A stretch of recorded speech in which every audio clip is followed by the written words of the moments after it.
അവസാന സന്ദേശമായി എനിക്ക് പറയുവാനുള്ളത്, സഹോദരങ്ങളെ, ഈ ജീവിക്കുന്ന നാട്ടിൽ ജീവിക്കുന്ന സമയമത്രയും നിർഭയരായി ജീവിക്കുക എന്നുള്ളതാണ്. ഒന്നും പേടിക്കേണ്ട സഹോദരങ്ങളെ. അള്ളാഹു സുബ്ഹാനഹു വ തആല ചോദിച്ചൊരു ചോദ്യമില്ലേ, അലൈസല്ലാഹു ബികാഫിൻ അബ്ദ, എന്റെ അടിമക്ക് ഞാൻ മതിയാകണല്ലേ? എന്താ നമ്മൾ പറയേണ്ടത്? ഒരു വിശ്വാസിയെ സംബന്ധിച്ചിടത്തോളം അള്ളാഹുവിന്റെ ചോദ്യമാണ്, അലൈസല്ലാഹു ബികാഫിൻ അബ്ദ, എന്റെ അടിമക്ക് ഞാൻ മതിയാകണല്ലേ? ബലാ വറബ് എന്ന് പറയണം. അള്ളാഹുവേ നീ മതി, നിർഭയരായി ജീവിച്ചു. ഒന്നും പേടിക്കേണ്ട സഹോദരങ്ങളെ.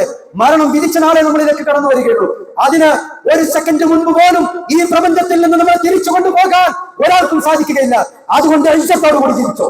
ഒരാളുടെ മുമ്പിലും നമ്മുടെ ആദർശം പറയാൻ വെക്കരുത്, നമ്മുടെ വിശ്വാസം പറയാൻ വെക്കരുത്, ഒന്നും പറയാൻ വെക്കരുത്. ഇജ്ജത്തോടെ അഭിമാനത്തോടു കൂടി ജീവിക്കുക. കാരണം അല്ലാഹു സുബ്ഹാനഹു വ തആല വിശ്വാസികൾക്കാണ് ഇജ്ജത്ത് നൽകിയിട്ടുള്ളത്.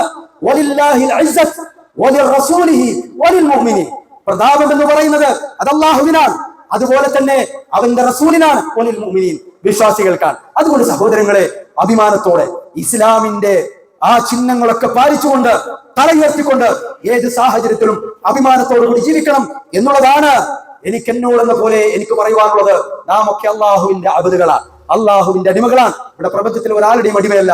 നമ്മുടെ കാര്യം നോക്കാൻ അള്ളാഹു മതിയാകണം. അതുകൊണ്ട് സഹോദരങ്ങളെ, വിശ്വാസികളായി എന്നുള്ളതിന്റെ പേരിൽ ആരും പ്രയാസപ്പെടരുത്. ഒരാൾക്കും യഥാർത്ഥ വിശ്വാസികളായി ജീവിക്കുന്നിടത്തോളം കാലം നമ്മൾ ഒരാൾക്ക് ഒന്നും ചെയ്യാൻ സാധിക്കുകയില്ല. അതുകൊണ്ട് നമ്മൾ അഭിമാനത്തോടെ ഈ ദുനിയാവിൽ മരണം വരെ ജീവിക്കാൻ ശ്രദ്ധിക്കുക. നമ്മുടെ ഇജ്ജത്ത് എന്ന് പറയുന്നത് അത് ദീനാണ്.